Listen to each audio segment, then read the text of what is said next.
Bonjour à tous, c'est Michel Sardou et vous êtes bien sur Citizen Kane TV.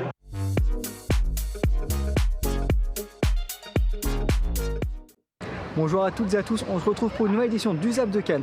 Aujourd'hui on est sur la Croisette, lieu emblématique du festival où se retrouvent les plus grandes stars du cinéma. En effet Luc, c'est un lieu très prisé des journalistes et nous-mêmes avons dû adopter ces lunettes de soleil pour ne pas nous faire poursuivre dans les rues suite à notre passage sur France 2. On salue les journalistes et on passe tout de suite à l'interview de Tristan Seguela que l'on a rencontré pendant les rencontres cinématographiques de Cannes 2019. J'écris pas particulièrement vite, j'écris pas seul. Et pour moi c'est souvent ça a toujours été un long travail. Avec beaucoup d'allers-retours, de tergiversations, de doutes, d'hésitations, etc. Et je crois, pour le moment, je n'ai pas réussi à m'y prendre autrement. Donc j'aimerais bien que ça aille plus vite à ce moment-là, mais j'aimerais bien, peut-être qu'en faisant plus, voilà, avec l'expérience, etc., j'arriverai à aller un peu plus vite, mais honnêtement, on verra si j'arrive à aller plus vite pour le prochain, mais c'est pas dit. Et plus d'informations sur le site de Citizen Kane TV. L'analyse du jour vous est proposée par Bruno Vermogoschi pour le film Le Ruban Blanc de Michel Haneke, qui a gagné l'Oscar de la meilleure photographie et l'Oscar du meilleur film étranger en 2010. Le Ruban Blanc a valu à Michael Haneke, le cinéaste autrichien, une palme d'or en 2009. Ce film se déroule dans une région du nord de l'Allemagne, avant la guerre de 14, dans un endroit mal identifié et dans un noir et blanc métallique qui repose sur une esthétique propre à August Sander, un photographe allemand des années 10. La séquence montre un père, un pasteur, en train de rédiger son futur prêche, interrompu dans sa tâche par un de ses jeunes fils qui vient frapper à sa porte pour lui demander l'autorisation de garder un oiseau qu'il a recueilli et qui est blessé. Le père pose des questions au jeune garçon pour être sûr qu'il est responsable et qu'il acceptera de libérer l'oiseau quand celui-ci sera guéri. L'échange semble donc très doux et le père semble plein d'humanité. En réalité, tout dans la séquence respire l'ordre rigide. Les plans sont fixes. Il y a une chaise qui sépare le fils et le père et qui montre bien que la communication entre les deux n'est qu'apparente. Et au bout du compte, c'est plutôt une idée d'une éducation totalitaire qui se fait jour ici.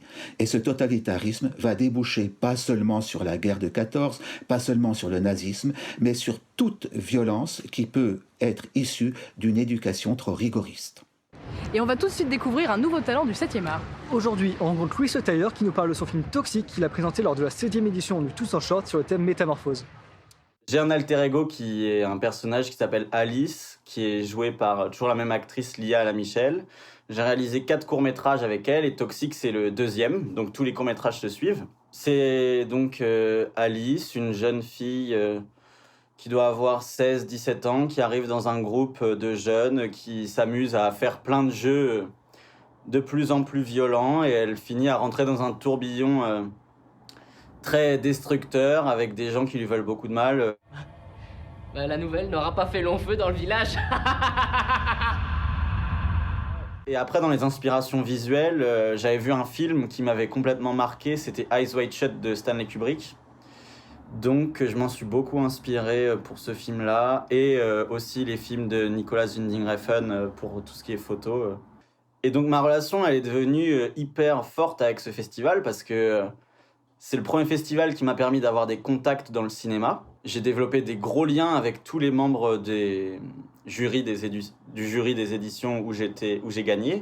Et là l'année d'après j'y suis allé et c'était fort quoi. C'était une belle expérience.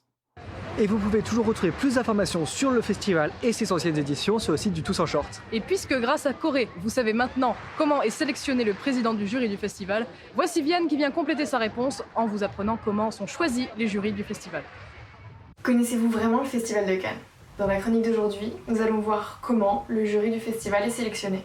8 personnalités, françaises et étrangères, composent le jury, sélectionné par le président et le délégué général du festival. Les jurys définissent les films récompensés parmi la sélection officielle. Ils sont choisis de la même manière que le président du jury, selon des critères artistiques et diplomatiques. Le jury doit être diversifié, tant sur le plan des nationalités, des horizons, que des sensibilités artistiques. On y retrouve des écrivains, des critiques de cinéma, des artistes, des historiens du cinéma. Bien évidemment, les jurys ne doivent pas être intéressés à la production ou à l'exploitation des films en compétition, puisque c'est eux qui décernent les 7 récompenses majeures. La Palme d'Or, le Grand Prix, le prix de la mise en scène, le prix de l'interprétation féminine et masculine, le prix du scénario et le prix du jury. L'organisation du festival compte des jurys pour d'autres compétitions. Un jury pour un certain regard, un autre pour la Caméra d'Or et enfin un pour la Ciné Fondation qui est commun à celui du court-métrage. Maintenant vous savez. Le festival commence à avoir de moins en moins de secrets pour vous. Pourtant, vous avez encore beaucoup de choses à découvrir, notamment cet extrait de la masterclass dirigée par Jérôme Enrico. Moi j'ai une question, tout à l'heure vous disiez que vous aimiez bien avoir une personne avec qui vous confrontez pour différentes opinions, mais donc vous préférez travailler votre scénario en solitaire ou avec plusieurs personnes? Ah non, j'aime bien travailler avec plusieurs personnes.